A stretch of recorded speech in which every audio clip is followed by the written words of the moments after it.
नमस्कार दोस्तों।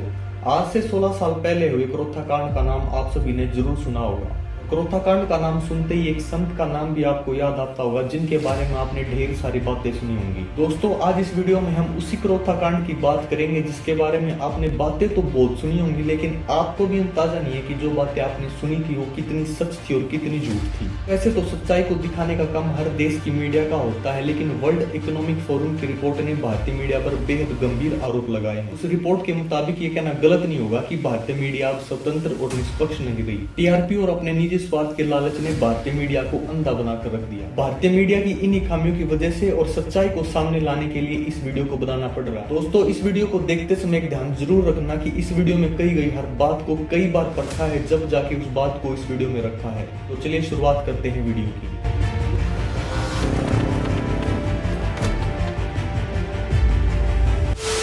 युवाओं को आश्रम के खिलाफ भड़काते थे और हमले के लिए उकसाते थे। पूरा गांव में ढोल बजवा दिया, भाई चलो रामपाल का जो है यहाँ से निकालना है। और उसका सतलोक आश्रम में अनैतिक कार्य होते हैं, ऐसा एक भी आरोप सिद्ध नहीं कर पाए हैं कि डेरे के अंदर किसी भी प्रकार की कोई गलत गतिविधि थी। और 12 जुलाई को आश्रम पर चारों तरफ से हमला कर दिया।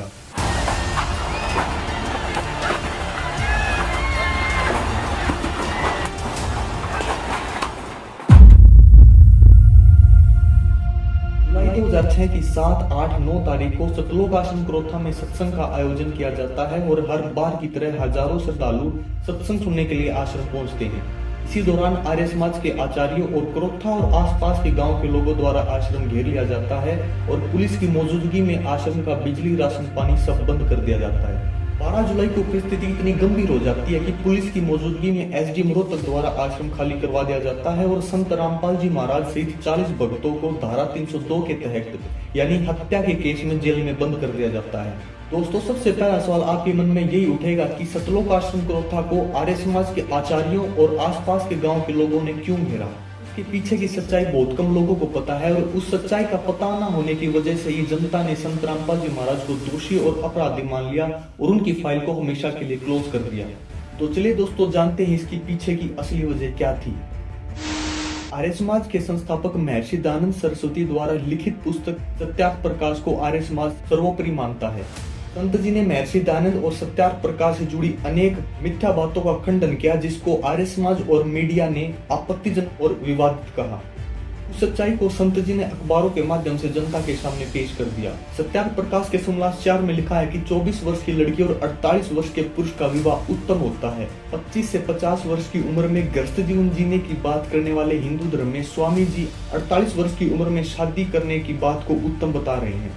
सत्यार्थ प्रकाश के समलास 8 में स्वामी जी लिखते हैं कि सूर्य, चंद्र, तारों पर भी जीवन है, वहां पर भी यहाँ की तरह राजा और प्रजा है और वहां पर भी इन्हीं वेदों को पढ़ा जाता है।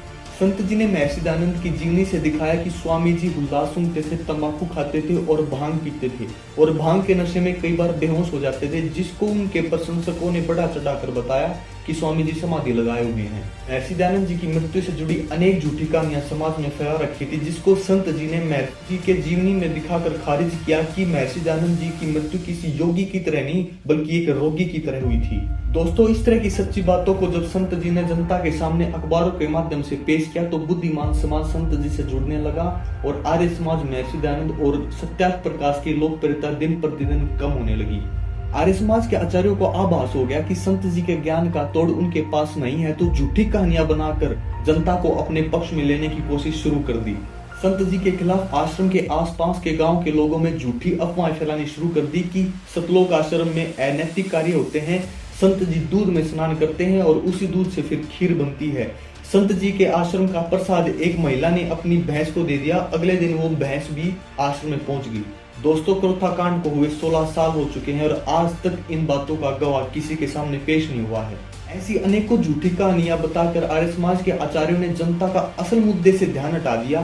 जनता को उकसाया कि ऐसे आश्रम को जहाँ पर इतने अनैतिक कार्य होते हैं वो ध्वस्त कर देना चाहिए और हर गांव के हर उस व्यक्ति ने इस काम में सहमति दे दी जो सच्चाई से अनजान थे।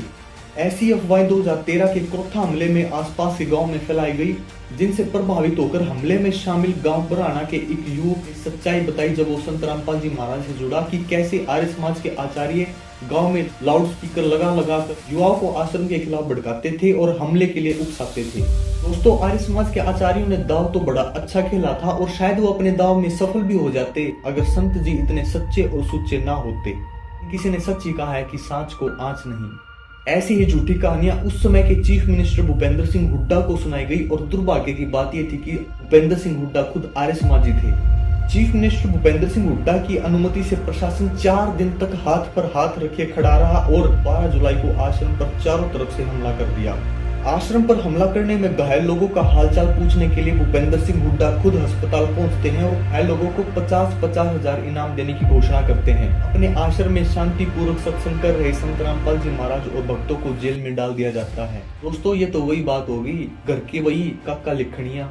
13 जुलाई से ही प्रिंट मीडिया ने झूठी खबरें छापने का काम बड़े जोर शोर से शुरू कर दिया। विदेशी शराब, नोटों से भरी बोरियां, सतलोक आश्रम में एक सुरंग में कमरे और कमरों में कैमरे जैसी झूठी बातें जनता के सामने पेश की।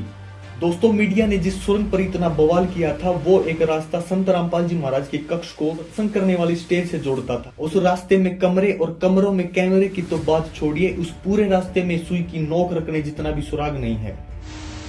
खैर दोस्तों, देर से ही सही लेकिन 16 साल बाद न्याय मिला और संत रामपाल जी महाराज को कोर्ट ने बरी किया। और इसी उपलक्ष्य में 30, 31 दिसंबर और 1 जनवरी को पूरे भारतवर्ष के 10 आश्रमों में न्याय प्राप्ति दिवस मनाया जा रहा है। संत रामपाल जी महाराज के लाखों भक्तों की तरफ से आप सभी को अपने निकटतम आश्रम में इस न्याय प्राप्ति दिवस में आमंत्रित करना चाहूंगा। धन्यवाद।